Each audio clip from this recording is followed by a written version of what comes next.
پرونده شاهده محمد جانو به دادگاه ناحیه اسماعیلی سامانی فرستاده شده است. احتمال می رود بررسی نخستین آن روز 7 اپریل برگزار شود. مقامات نه در این باره و نه درباره جزئیات پرونده معلومات نمی دهند.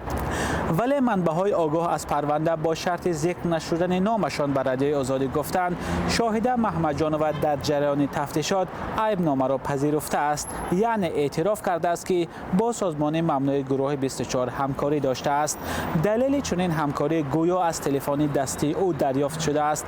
این هم در حالی که این تلفن به گفته نزدیکانش چند ماه در دست کارمندان امور داخلی بود. محمد جانو 3 فوریه برای گرفتن تلفن خود دعوت و آنجا به حبس گرفته شد.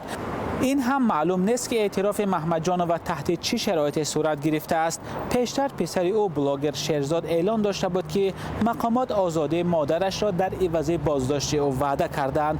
مقامات این اظهارات را شرح ندادند. پرونده به شاهده محمد جانو از 5 تا 8 سال زندان را پیش بینی می‌کند. پسر او شیرزاد یا عبدالرحمن 09 محمد جانو از آلمان برنامه پخش کرده مقامات را در زمینه ستر و حجاب تنقید می‌کرد و روز 4 اپریل برای آزادی گفت با گذشت 2 ماه از بازداشت مادرش تا حال پیوندان او را ندیدند. این هم روشن نیست که شاهده محمد جانو تا کجا از خدمت حقوقشناسان برخوردار است.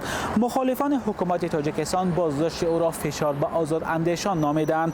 مقامات چنین ارزیابی را همیشه رد کردند. مولا رجب یوسفی، رادیوی آزادی، دوشنبه.